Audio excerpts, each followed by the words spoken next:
everybody, this is Mary. And this is Julie. And you are listening to the High Priestess Hype Club. Hey, everybody. Hello. Welcome to the High Priestess Hype Club podcast. Woo!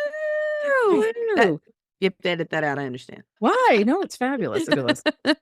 Hey, this week, guys, we wanted to bring you something a little bit different. Some of you may know, or you're just learning right now, that part of my master thesis work was to create a sanctuary as part of my project. So a spiritual but non-religious place that has been born. It's called the Traveling Soul Sanctuary. And we just wanted to tell you a bit about it this week. So we are going to have, instead of just us jawing back and forth and talking about things, we're going to actually have our fabulous Mary have an interview she did with Megan, who is amazing. And so that's what we're going to play for you guys this week. And we hope you enjoy it. And we'll be back next week. We're going to start talking about dream work and in-depth stuff. We've got a lot of really cool things planned that I'm very excited about. Sounds lame how I said it, but it'll be good, I promise. No, it's fabulous. We do. We have a whole plan through the rest of the year, guys. And just to I'm going to do my little plug here. We would love to have you come to one of our gatherings with the Traveling Soul Sanctuary. They're the last Sunday of every month at 6 p.m. Eastern Time. And please visit the website at travelingsoulsanctuary.com. That's travelingsoulsanctuary.com. You know how to find us if you have questions about it, or just even have questions about the podcast. But please feel free to reach out, join us, be part of the community. We would love to have you. So please enjoy the interview today, and we will catch you next week. Remember, as always, Jules, right? You are magic, guys. Bye. Bye. Well, but not actually listen to this. Okay, bye. Okay, Mary, it is always a pleasure when we get together. And I am so excited for you because you are starting this new journey. And I can't wait to learn all about it. So really, I just want to dive in and learn what it is, what you're doing, how we can get involved. So just start from the beginning for me. Yeah. So I was driving down the street one day, and all of a sudden I heard you should start some kind of church. And I was like, what? Just that kind of little, intuition going on. And fast forward a bit, I ended up going to get my master's in arts and spirituality, which I just graduated from that. What? And part of my project was to bring that. Oh, thank you.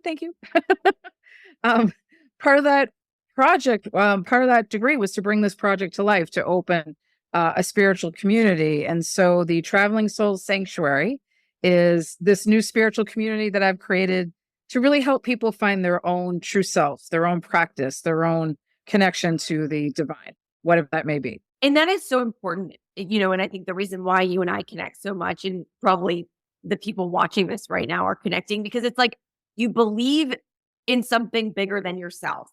And you want to have a community of people that also believe in something bigger than us as beings.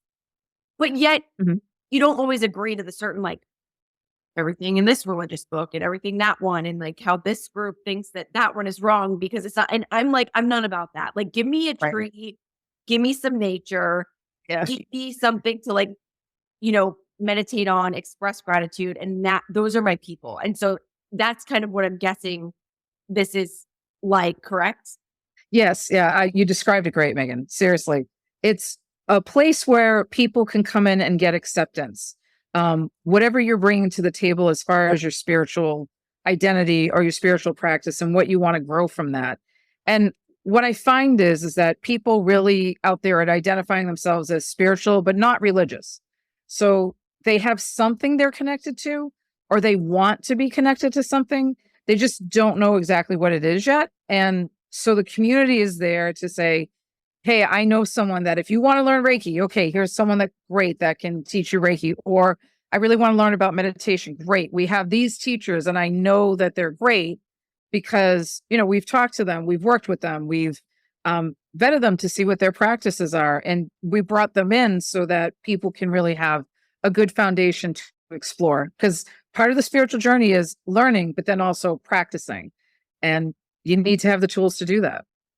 Now, before we get into the 5 pillars of Traveling Soul Sanctuary, because I know that's there, but for anyone that's watching this interview that doesn't know you, I know you told me what brought you to this journey, but you had such a unique path in terms of your talents. So talk to me a little bit about that. We know each other because you're, it started off as my psychic and then we became really Yeah. good friends. And now you're my Yes. therapist, motivational coach.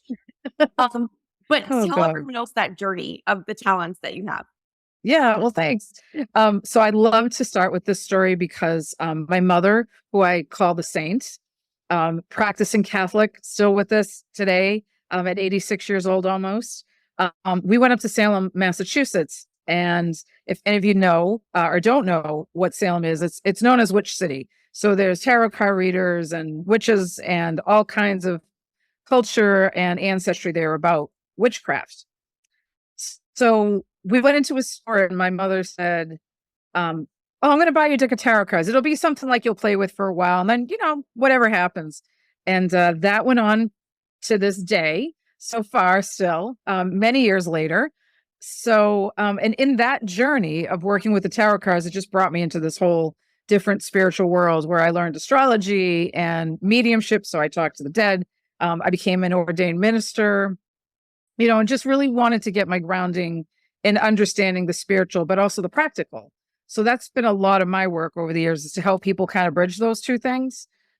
Because sometimes you don't understand why things are happening and there's a spiritual explanation, but we want the practical or vice versa. So we have to create that foundation. Absolutely. And tell the story of how you discovered you were a medium. I remember, or maybe it was just one particular, or maybe you've always had it, but. No, I know which story you're talking about. So I was working at a psychic store, Open Doors, and I had someone come in and she sat down, and I was a tarot reader, just strictly a tarot reader. And I used to have my clients shuffle the cards and think about what they wanted to know. So while she was doing that, I could hear someone saying to me, "Tell her I'm here."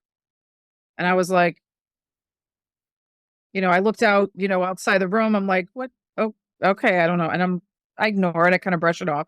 And then I hear again, "Tell her I'm here." And I'm like, I say back kind of in my mind, like, "I don't know who you are, dude. I don't know what you're doing here." He said, "Listen, my name's Michael. And if you don't tell her I'm here, I'm going to be screaming in your ear this whole reading."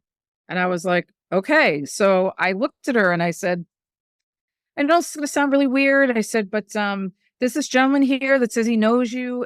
His name is Michael. Do you understand that?" And she looked at me and she went, "What?" And I heard him say, "Tell her I'm her husband." And I said, "It's your husband?" And she just burst into tears. And I was like, and she said, "That's why I'm here. And I want to understand what's going on." And at the same time, they were like, with the son. So she had questions about her son and he was there to talk to her about it. So I was this, go between, and I'm exhausted by the end of it. Right. Sure. So so she leaves, and a friend of mine who was starting her shift as a medium, she came down the stairs and I said, "Oh, hey, like I just had this experience. I don't know what's going on." And I explained what happened. And she said, "Oh, honey, you're a medium. Don't worry about it. Here's my teacher's name and her phone number. Call her." And I'm like, "I'm sorry, what?" I'm sorry, what? Yeah. But she was right. And that was over 20 years ago. Yeah. Yeah. Wow, that is incredible. That story gives me chills every time because to just be the the communicator, to be that messenger, that's the word I was looking for, through that is Yeah. so important. So needless to say, throughout this whole journey and your experiences and with tarot and mediumship and astrology, it's kind of led you into this path of, the unknown, and that let's collectively kind of create this bond of all of us kind of traveling. I don't want to say lost souls, but some of us are lost too. But there are 5 pillars that you created with this. Walk me through those. So the first one is acceptance. So we want anybody to join us in their practice or their questions at events to, connect with people and to feel like what they bring to the table is important and valued and cherished. And then we have the community piece, which is all about bringing folks together, having community talks, community dinners. And really, when you have a community, they say it takes, a village. It takes people to make things happen. Well, we want you to have the support of that. So that's, I almost want to call a community like, hey, I know a guy. You know what I mean? Like, I know a guy that we can help you. Don't worry. And then, of course, education. Some folks don't know where to look. There may be like, I have this feeling and I don't know what it is. And then we can say, well, we have these books or these classes or these talks that will help you. Resources, of course, if folks need to connect with other people or need to connect with social services, or again, it's a little bit more of, I know a guy, this is how can we connect you into places that can help you overall if you're really in a tough place. And then services from our people that are there. So if you want a tarot reading, if you want a mediumship reading, you want a wedding performed, you have a service that you'd like. We'll be able to do those type of things for folks that just want to gather together and celebrate something. That is awesome. Now, is this mainly happening online? Is there a place where you can go? Where are we at with that? So mostly online right now. But I do have space in Winchester, Massachusetts, so we'll have some limited events there, but fingers crossed that we get the building at some point and then that'll be there, but that's TBD. So We will manifest that. We will yes, manifesting it. Yes, exactly. That is so amazing. So where can people go to learn more and to get involved? Yes. So they can reach out at the travelingsoulsanctuary.com. And that's the travelingsoulsanctuary.com. We have information there for you, and then you can always reach out through email there too. Fantastic. Well, I'm excited for this journey for you and for everybody. And I just really feel like it's going to be home to so many people that have been looking for a place to call home, and they haven't been quite able to find it within this crazy world universe that we're in. So I think the main thing is that the community is going to make it what it is. And so we need people involved in participating so it can grow, I think, in the really beautiful ways that it has the potential to do. amazing. And also on social media too, right? Yes. Like Traveling Soul Sanctuary on Instagram and Facebook. And TikTok. Yes, And ma'am. TikTok. Yeah. TikTok. I love it. I love it. At least get on there while we can, right? Right. Yeah, I know. I know. Well, that was awesome. Thank you so Yeah. much. Thanks for enlightening me. Yeah. Thanks, Megan. Follow us on Instagram, TikTok, and Facebook at High Priestess Hype Club, and subscribe to us on whatever platform you're currently listening to us on now, because we're back every Thursday to hype you up. Email us at highpriestesshypeclub@gmail.com and tell us what you think. We'd love to hear from you. Thanks for listening, and we'll see you next week.